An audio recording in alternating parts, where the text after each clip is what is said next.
ashes, I never thought I was capable of betrayal.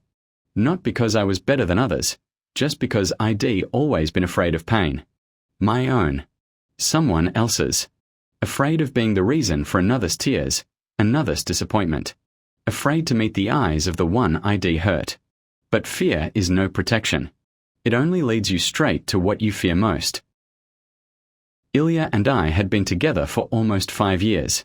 He was the kind of man who held my hand when I was silent and said, "Don't speak." I already know.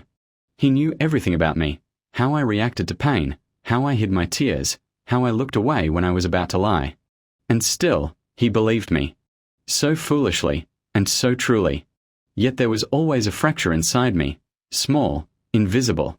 Like a scratch on glass that grows into a crack, and then, into shards. I didn't know what was missing. There was love. There was care. There was safety. But there was no me. I felt like I was living someone else's calm, in someone else's walls, breathing someone else's air. I wanted pain. Not because I craved suffering, but because pain was the only thing that reminded me I was alive. Then he appeared. Arthur. A colleague. We barely spoke, just short phrases, fleeting looks. But in his eyes there was something my world had lost, lightness. He didn't look at me as if I were everything. He just looked. Without expectations. Without plans.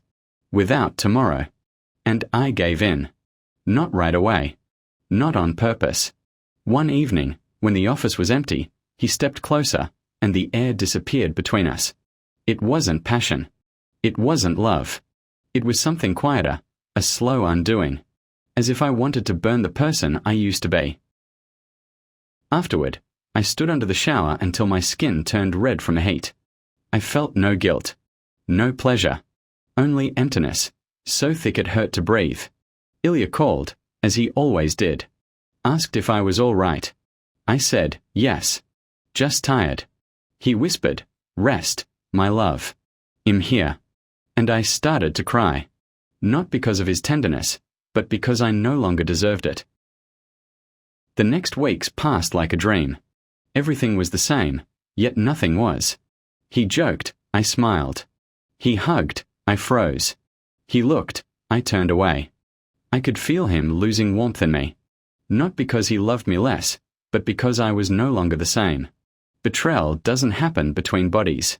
It happens between glances, between silences, between I'm fine and just tired. One day he asked, "Do you still love me?" Yes, I said. And it was true, but a truth that cut deeper than a lie. Because to love doesn't mean to be worthy of love. He sensed the change. Didn't know what it was, only that I was already gone.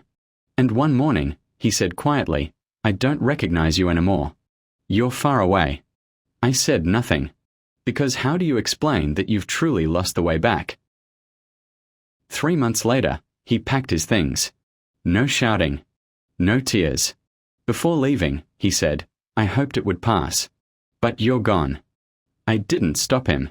Because deep down, I knew he was right.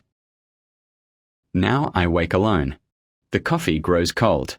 The windows stay open. The air smells of ashes, not from cigarettes, but from what burned out inside me. I often think of that night, how easily I destroyed what took years to build. How, for one breath of freedom, I sold everything that ever meant something. And the worst part? I still don't know why.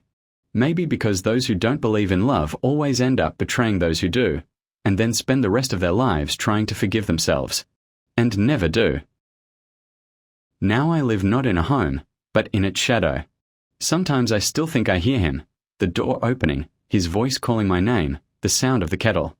And then I remember, has gone. And I remain. With empty hands. With ashes that will never wash away.